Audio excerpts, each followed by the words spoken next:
Maybe you've witnessed it with your own eyes. One day they're behind a desk at work, calm, focused, headphones on, perhaps sipping an oat milk latte.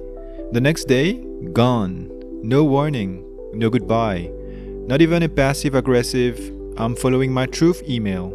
Although I did hear a story about someone quitting who did send a mail saying she was going for what made her happy. I thought that was cool.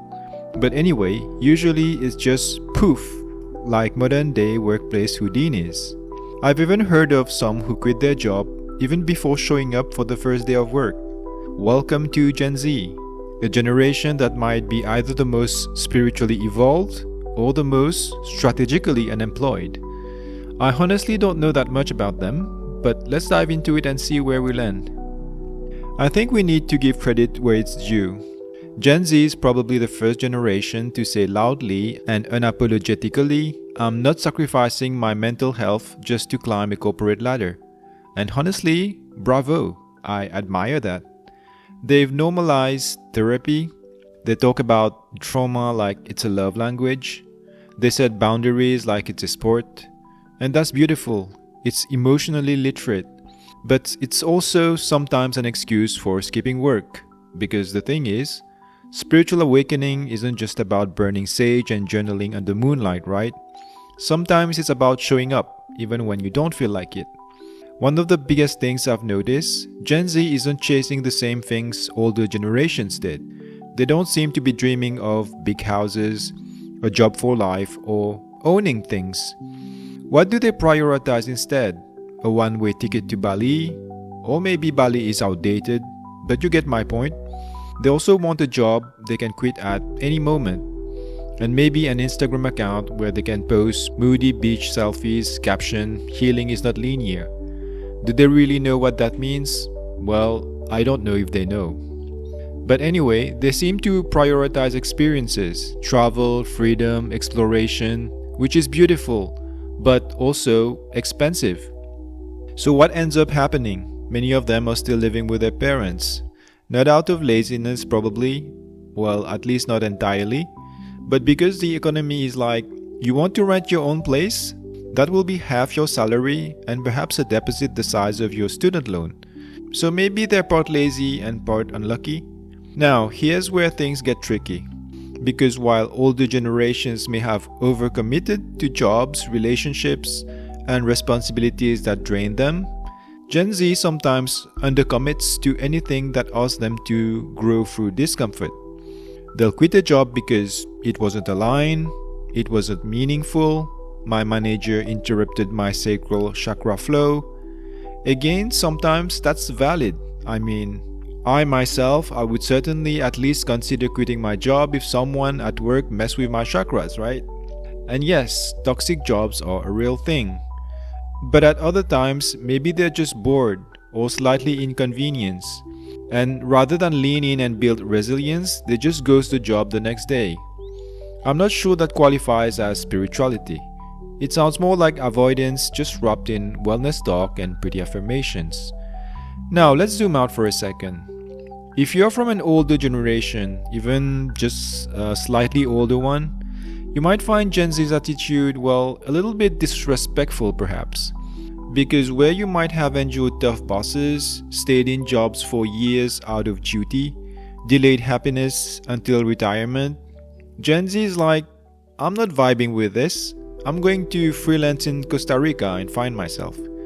And yes, that can feel like a slap in the face.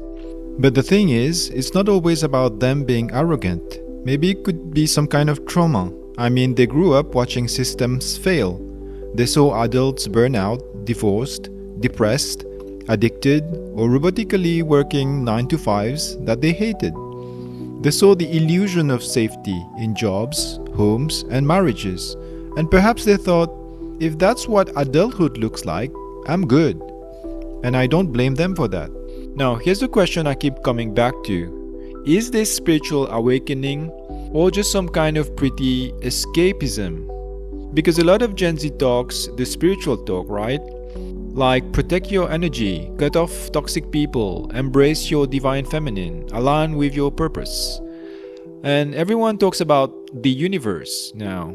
But spirituality, true spirituality, isn't always cute. It's not just incense and mantra playlists. It's about staying grounded when things get hard, facing your own shadows, being of service even when it's uncomfortable, and committing to something beyond your mood that day. It's about balance, something that I am still trying to figure out myself.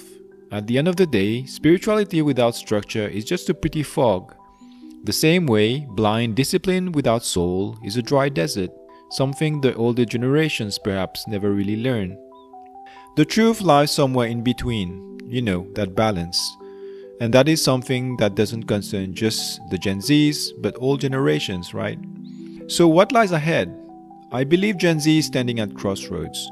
On one path, we are maybe looking at a generation that could build new systems, live with emotional intelligence, rewrite work culture, redefine what success really means, and maybe even lead from a place of more authenticity. And on the other path, we could have a generation that floats around in circles, avoids discomfort, blames the system but never really create alternatives, and then call it alignment when it's just fear. I guess every generation has both of those, the builders and the bypassers. And the question is, among the different classes of Gen Zs, which voices will prevail? I guess that will determine the kind of future that we'll have. If you're Gen Z watching this, here's my message to you. First, don't be mad at me, I'm just trying to figure you guys out. Secondly, we need your fire. We need your clarity, your refusal to settle, your courage to say no more. In a way, I find that quite inspiring. But we also need you to understand that you're not here to escape what's broken.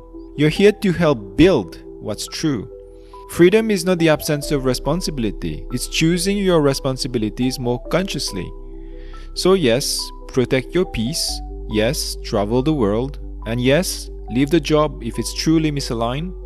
But also maybe show up when it's hard. Finish what you start. And don't be afraid to own something, even if it's just your word. If this resonated, share it with a friend who still lives in their childhood bedroom, and subscribe for more grounded, humorous, and brutally honest takes on life. And if much of what I said was wrong, by all means, let me know in the comments. See you in the next one.